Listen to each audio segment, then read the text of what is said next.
Samson est l'un des personnages les plus fascinants de la Bible, connu non seulement pour sa force physique extraordinaire, mais aussi pour son histoire pleine de hauts et de bas.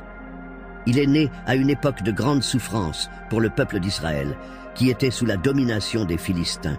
Sa venue au monde fut annoncée par un ange du Seigneur qui indiquait déjà le rôle particulier qu'il jouerait. Sa mission était claire, libérer Israël de l'oppression des Philistins.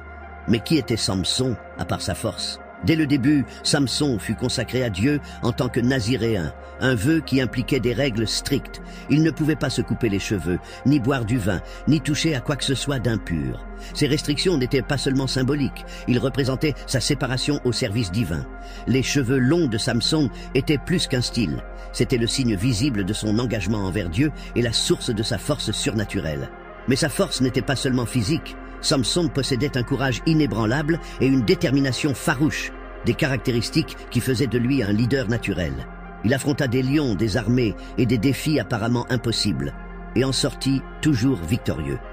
Lors d'une occasion mémorable, il tua 1 millier d'hommes avec la mâchoire d'un âne, un exploit qui résonna comme un signe de la puissance de Dieu agissant à travers lui. Cependant, sa force ne le mettait pas à l'abri des faiblesses humaines. Bien qu'il soit l'élu de Dieu, Samson était aussi un homme de désir et d'impulsion. Il prenait souvent des décisions qui semblaient contredire sa mission divine.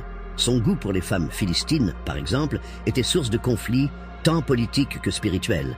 Cela soulève une question intrigante. Pourquoi quelqu'un avec une vocation aussi claire et un pouvoir aussi évident ferait-il des choix qui semblèrent compromettre sa mission ? Samson était aussi un homme solitaire. Même s'il était un leader et un héros, il ne semblait pas avoir beaucoup d'alliés ou de confidents. Sa force physique n'avait pas d'équivalent en force émotionnelle. Cet isolement a peut-être contribué à certaines de ses décisions inconsidérées, comme faire confiance à des personnes qui n'avaient pas en tête ses meilleurs intérêts. Une autre facette de sa personnalité était sa confiance inébranlable en sa force. Il semblait croire que ses capacités physiques étaient suffisantes pour surmonter n'importe quel défi, quelles que soient les circonstances. Cela l'a amené à sous-estimer ses ennemis et à ignorer les dangers qui l'entouraient, un défaut qui finirait par s'avérer crucial. Samson était donc un personnage complexe. C'était un homme qui représentait la puissance de Dieu, mais aussi les défis de la condition humaine. Sa force était un don divin, mais ses choix reflétaient ses faiblesses et ses impulsions. Connaître Samson, c'est plus qu'admirer un homme fort. Il s'agit de comprendre comment le dessein divin peut se manifester même au milieu des échecs humains. Il était sans aucun doute l'homme le plus fort de la Bible, mais sa véritable force venait de Dieu. Dalila est une figure entourée de mystères et de controverses, immortalisée comme l'un des personnages les plus énigmatiques de la Bible. Bien que sa trahison envers Samson ait marqué sa réputation de méchante, l'histoire de Dalila est bien plus complexe qu'il n'y paraît. Mais qui était-elle vraiment ? Dalila était-elle une femme froide et calculatrice ou victime de circonstances indépendantes de sa volonté ? Premièrement, il est important de comprendre que la Bible fournit peu de détails sur les origines de Dalila. Elle apparaît directement dans l'histoire de Samson, dans Juges 16, sans aucune mention de sa famille, de sa lignée ou de ses antécédents. Ce que nous savons, c'est qu'elle vivait dans la vallée de Sorek, une région proche du territoire des Philistins. Cela soulève déjà des questions. Dalila était-elle une Philistine, une Israélite ou une étrangère neutre ? Il n'y a pas de réponse définitive, mais sa résidence dans une zone d'influence philistine suggère un lien possible avec le peuple ennemi d'Israël. Dalila est souvent considérée comme une séductrice manipulatrice qui a utilisé sa beauté et son charme pour tromper Samson. En fait, sa première approche était de gagner la confiance de Samson, un homme qui, malgré sa force, était émotionnellement vulnérable. Cependant, nous devons nous demander, Dalila aimait-elle vraiment Samson? Ou leur relation était-elle purement stratégique? Ce que nous savons, c'est que Dalila a été approchée par les dirigeants philistins et lui a proposé une somme d'argent exorbitante pour découvrir le secret de la force de Samson. Ils promirent 1100 pièces d'argent de chacun des chefs, une fortune à l'époque. Cela indique une motivation financière claire. Il est possible que Dalila, comme beaucoup de femmes de cette époque, ait eu peu d'options en matière d'autonomie économique et ait vu cette offre comme une opportunité unique de stabilité. Mais agissait-elle simplement pour de l'argent? Une autre possibilité est que Dalila ait ressenti des pressions de la part des Philistins. craignant des représailles si elle refusait l'accord. Après tout, les Philistins étaient puissants et n'hésiteraient pas à recourir à la force ou à la violence pour atteindre leurs objectifs. Si tel est le cas, sa trahison pourrait avoir été motivée à la fois par la peur et par la cupidité. D'un autre côté, Delilah peut également être considérée comme quelqu'un qui a fait des choix conscients et calculés. Elle tenta à plusieurs reprises d'extraire le secret de Samson, faisant preuve de patience et de détermination. Cela révèle une femme rusée et stratégique qui savait manipuler les émotions pour atteindre son objectif. Cependant, son histoire soulève une question plus vaste. Dalila était-elle simplement un outil entre les mains des Philistins ou représentait-elle quelque chose de plus profond? Peut-être que sa figure symbolise les tentations et les dangers qui peuvent détourner quelqu'un de son dessein divin. Quelle que soit la façon dont nous la voyons, Delilah nous rappelle que la frontière entre méchant et victime n'est pas toujours claire. Sa trahison a eu des conséquences dévastatrices pour Samson, mais elle a également servi à accomplir le plan plus vaste de Dieu. Ainsi, Dalila reste une énigme, nous incitant à réfléchir sur le rôle des choix et des circonstances dans la vie de chacun. La relation entre Samson et Dalila est sans aucun doute l'un des aspects les plus intrigants de cette histoire biblique. Était-il motivé par le véritable amour ou y avait-il des intérêts cachés des deux côtés? La réponse à cette question implique à la fois la complexité des émotions humaines et les desseins divins qui imprègnent le récit. Samson, on le sait, était un homme guidé par ses désirs et ses passions. Avant de rencontrer Dalila, il avait déjà manifesté de l'intérêt pour les femmes extérieures à son peuple, ce qui était un choix controversé pour quelqu'un ayant sa mission divine. Dalila, cependant, lui semblait différente. Son attirance pour elle allait au-delà du physique. Il y avait quelque chose qui lui faisait profondément confiance, au point de révéler son secret le plus important. Cela soulève la question. Samson aimait-il Dalila? Apparemment, oui. Il semblait prêt à tout pour lui plaire, même si cela impliquait de compromettre sa mission et sa force. D'un autre côté, Delilah n'a jamais démontré le même niveau de dévouement ou d'affection. Même si la Bible ne décrit pas ses sentiments en détail, ses actions suggèrent qu'elle considérait Samson comme une opportunité et non comme un partenaire de vie. L'implication de Delilah auprès des dirigeants philistins, qui lui ont offert une grosse somme d'argent pour trahir Samson, est la preuve évidente que son intérêt était plus matériel qu'émotionnel. Mais serait-il juste de dire qu'elle n'avait aucun sentiment pour lui? Peut-être pas. Dalila était humaine, et sa décision de trahir Samson a peut-être été motivée autant par la peur ou l'instinct de conservation que par la cupidité. Un aspect intéressant de cette relation est le jeu de manipulation qui s'opère entre les deux. Delilah tente à plusieurs reprises de découvrir le secret de la force de Samson, et il joue d'abord avec elle, donnant de fausses réponses. Cela montre que malgré sa confiance, Samson savait qu'elle n'était pas totalement digne de confiance. Cependant, il finit par céder, et nous voyons ici un mélange de facteurs: l'amour, l'insistance émotionnelle de Delilah et la vulnérabilité de Samson. Cette relation reflète également une dynamique universelle, le conflit entre la confiance et l'instinct de conservation. Delilah était une femme forte et déterminée, qui savait ce qu'elle voulait et comment atteindre ses objectifs.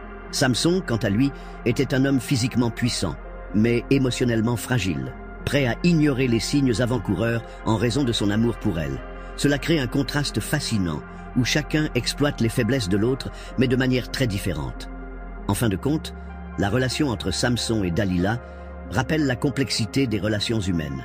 L'amour et l'intérêt s'entremêlent souvent, créant des situations dans lesquelles les motivations ne sont pas toujours claires. Pour Samson, l'amour pour Dalila était sa plus grande faiblesse. Pour Dalila, l'intérêt pour Samson représentait sa plus grande opportunité. Tous deux ont pris des décisions qui ont changé à jamais leur vie et l'histoire d'Israël. Cette relation continue de nous enseigner les dangers d'une confiance aveugle et les conséquences des choix fondés sur l'intérêt personnel. La force de Samson était légendaire, un pouvoir surnaturel accordé par Dieu et symbolisé par son vœu de naziréen. Au centre de cette histoire se trouve la question cruciale. Pourquoi Samson a-t-il révélé le secret de sa force à Dalila, sachant les risques que cela pouvait comporter? Cette décision apparemment inexplicable est une fenêtre sur la complexité de leur humanité et le poids émotionnel de leur relation. Avant d'explorer la révélation elle-même, il est essentiel de comprendre le sens de la force de Samson. Ce n'était pas seulement un don physique, mais une marque d'engagement divin dans sa vie. Il a été consacré dès sa naissance comme naziréen, un vœu qui comprenait des restrictions telles que ne pas se couper les cheveux, ne toucher à rien d'impur et ne pas boire de boissons alcoolisées. Ses cheveux longs n'étaient pas seulement un symbole de sa force, c'était un rappel de son lien avec Dieu et de sa mission de libérateur d'Israël. La force de Samson ne l'a cependant pas empêché d'être émotionnellement vulnérable. Sa relation avec Delilah a révélé une facette de sa personnalité qui le rendait vulnérable à la manipulation. Son désir d'amour et d'acceptation. Dalila, à son tour, a utilisé cette faiblesse à son avantage, faisant preuve de persévérance et de stratégie pour obtenir les informations recherchées par les dirigeants philistins. Après plusieurs tentatives infructueuses pour découvrir le secret de Samson, elle change d'approche, faisant directement appel à ses émotions. Le texte biblique de Juges 16, 15 à 16 décrit Dalila, accusant Samson de ne pas lui faire confiance et de ne pas l'aimer vraiment. Cette accusation s'est accompagnée d'une insistance constante, au point que Samson, épuisé émotionnellement, a cédé et a avoué la vérité. Ici, nous voyons un homme physiquement fort, mais affaibli par la pression émotionnelle. Il révéla que sa force venait de Dieu et que ses cheveux étaient le symbole de cette force et ne pourraient jamais être coupés. Pourquoi a-t-il cédé? La réponse réside peut-être dans le désir humain universel d'être compris et accepté. Samson, malgré son pouvoir extraordinaire, était un homme qui avait soif de connexion. L'insistance de Dalila a exploité ce désir, l'amenant à ignorer les signes avant-coureurs. De plus, sa confiance excessive dans sa force peut y avoir contribué. Il croyait que, même en révélant son secret, il pourrait surmonter n'importe quel défi, sous-estimant la véritable menace que représentait Dalila. La révélation de Samson n'était pas seulement une erreur stratégique, ce fut aussi un moment de vulnérabilité qui montre à quel point même les plus forts peuvent tomber lorsqu'ils négligent les dangers émotionnels. Sa force physique dépendait de sa relation avec Dieu, mais sa force émotionnelle était affaiblie par sa confiance mal placée en Dalila. Cette décision a eu des conséquences dévastatrices. Lorsque Dalila coupa les cheveux de Samson, celui-ci perdit ses forces et fut capturé par les Philistins. Pourtant, même lors de sa chute, l'histoire de Samson ne se termine pas par un échec mais par la rédemption, montrant que Dieu peut surmonter nos échecs pour accomplir ses desseins. La révélation du secret de Samson est un puissant rappel que la véritable force va au-delà du physique. Elle est enracinée dans notre relation avec Dieu et dans notre sagesse, pour discerner qui mérite notre confiance. La trahison de Dalila n'était pas un acte impulsif, mais plutôt le résultat d'une proposition irrésistible faite par les dirigeants philistins. Le prix de la force de Samson a été fixé avant même que Dalila décide d'agir. Mais qu'est-ce qui a poussé les Philistins à faire autant confiance à Dalila? Et pourquoi a-t-elle accepté cette offre? Ce chapitre de l'histoire révèle non seulement les motivations financières de Dalila, mais aussi le plan stratégique des Philistins pour capturer Samson. Les Philistins savaient que Samson représentait une menace unique. Leur énorme force leur avait causé de grandes pertes, depuis la destruction des récoltes jusqu'à la défaite des soldats dans des batailles humiliantes. Ils avaient besoin d'une stratégie qui le rendrait vulnérable. Et ils se rendirent compte que la faiblesse de Samson n'était pas sa force physique, mais sa propension à faire confiance aux femmes. Alors que les dirigeants philistins s'approchaient de Dalila, ils trouvèrent une occasion parfaite. La proposition qu'ils firent à Dalila fut directe et généreuse. Chacun des chefs philistins promit 1100 pièces d'argent si elle parvenait à découvrir le secret de la force de Samson. Cette somme était immense, une véritable fortune à l'époque, suffisante pour garantir à Dalila une vie de luxe et de sécurité. Ce détail est significatif, car il montre que les Philistins reconnaissaient le risque et l'importance de cette mission. Ils étaient prêts à payer cher pour se débarrasser de Samson. Dalila, à son tour, a accepté l'offre. Mais pourquoi a-t-elle pris cette décision? Il existe plusieurs possibilités. L'une est la cupidité. La perspective d'une telle richesse aurait pu être irrésistible. Une autre hypothèse est qu'elle craignait des représailles de la part des Philistins si elle refusait. En tant que femme vivant dans une région sous influence philistine, Dalila n'avait peut-être pas vraiment le choix. La menace implicite des Philistins était peut-être aussi convaincante que leur promesse de richesse. Il est intéressant de noter que l'approche des Philistins n'était pas agressive, mais manipulatrice. Ils n'ont pas menacé Samson directement. Au lieu de cela, ils ont utilisé Dalila pour exploiter sa vulnérabilité. Ce plan révèle la ruse des dirigeants philistins, qui savaient qu'une attaque frontale contre Samson serait vaine. Ils avaient besoin de quelqu'un qui puisse l'approcher de manière subtile et personnelle, et Dalila était la personne idéale pour cela. Cependant, la trahison de Dalila n'était pas qu'une simple transaction. Cela a nécessité de la patience, de la persévérance et une manipulation émotionnelle. Dalila devait convaincre Samson de révéler quelque chose qu'ils gardaient comme un secret divin. Pour les Philistins, la mission de Dalila était une combinaison d'espionnage et de séduction. Un exemple de la manière dont ils utilisaient des moyens psychologiques pour atteindre leurs objectifs. L'offre des Philistins était donc plus qu'une proposition financière. C'était une stratégie soigneusement élaborée pour détruire Samson. Dalila a accepté cette offre car, quelles que soient ses motivations exactes, elle y voyait une opportunité. Cet épisode nous rappelle que souvent, le prix de la trahison n'est pas seulement matériel, mais aussi moral et spirituel. Dalila a payé le prix fort pour sa décision, car sa trahison a fait d'elle une figure à jamais marquée par la déloyauté. La trahison de Dalila a marqué le début de l'une des chutes les plus dramatiques enregistrées dans la Bible. Samson, l'homme qui semblait invincible, était réduit à la fragilité et à l'humiliation, non seulement physique, mais aussi spirituelle. Ce chapitre de sa vie met non seulement en évidence les conséquences d'une confiance aveugle, mais révèle également la gravité de s'éloigner du dessein divin.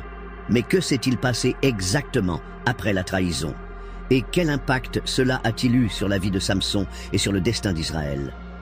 Après avoir révélé son secret à Dalila, Samson s'endormit sur ses genoux. Ce moment symbolisait sa totale vulnérabilité, un contraste saisissant avec le puissant guerrier qu'il était jusque-là. Pendant qu'il dormait, Dalila coupa ses 7 tresses, la source visible de sa force, et appela les Philistins pour le capturer. Lorsqu'il se réveilla, Samson essaya de résister comme d'habitude, mais constata que ses forces avaient disparu. La Bible décrit ce moment d'une manière touchante. Il ne savait pas que le Seigneur l'avait déjà quitté. Juges 16-20. Les Philistins n'ont pas perdu de temps pour humilier Samson. Ils l'ont arrêté, l'ont aveuglé et l'ont mis au travail comme esclave, faisant tourner un moulin à Gaza. Celui qui était autrefois la terreur de ses ennemis est désormais devenu le spectacle de l'humiliation publique. Ce scénario de défaite rappelle les conséquences de la désobéissance à Dieu et de la négligence de l'appel divin. La chute de Samson a également eu des implications plus larges. Pour Israël, sa capture symbolisait la perte d'un protecteur et d'un chef, quelqu'un qui avait été appelé à libérer le peuple de l'oppression des Philistins. Pour les Philistins, ce n'était pas seulement une victoire militaire, mais aussi religieuse. Ils attribuèrent leur victoire à leur dieu Dagon, croyant qu'il avait vaincu le Dieu d'Israël. Cette perception erronée aurait pour eux des conséquences désastreuses, mais pour le moment, il semblait que Samson était complètement vaincu. Cependant, l'histoire de Samson ne s'arrête pas à sa chute. Malgré sa situation désespérée, la Bible nous dit que les cheveux de sa tête commencèrent à repousser. Juges 16-22. Ce détail apparemment insignifiant est le signe que Dieu n'a pas encore terminé son œuvre dans la vie de Samson. Même au milieu de son humiliation, il y avait un espoir de rédemption. Les conséquences de la trahison de Dalila et de la chute de Samson nous enseignent de profondes leçons. Premièrement, il nous rappelle que nos actes ont des conséquences, tant pour nous-mêmes que pour ceux qui nous entourent. Deuxièmement, il montre que Dieu peut utiliser même nos échecs pour accomplir ses desseins. La chute de Samson fut dévastatrice, mais elle ouvrit également la voie à sa rédemption ultime, lorsqu'il détruira les dirigeants philistins et réaffirmera la puissance de Dieu. La chute d'un géant n'est pas seulement une question de perte et d'échec, mais aussi une opportunité de recommencer. Cela nous rappelle que même lorsque nous sommes faibles et brisés, Dieu peut toujours nous utiliser pour sa gloire. Pour Samson, sa défaite n'était pas la fin, mais le début d'un voyage de rédemption qui résonne encore comme un témoignage de la puissance et de la miséricorde divine. L'histoire de Samson et Dalila peut sembler, à première vue, être une tragédie due à une erreur humaine. Cependant, lorsque nous examinons les événements à travers un prisme spirituel, nous réalisons que Dieu était présent dans chaque détail, travaillant silencieusement pour accomplir ses plus grands desseins. Mais quel était le rôle divin au milieu de la trahison, de la chute et de l'apparente défaite de Samson? Dès la naissance de Samson, sa vie fut marquée par un dessein divin. Il fut consacré naziréen pour commencer à libérer Israël de l'oppression des Philistins.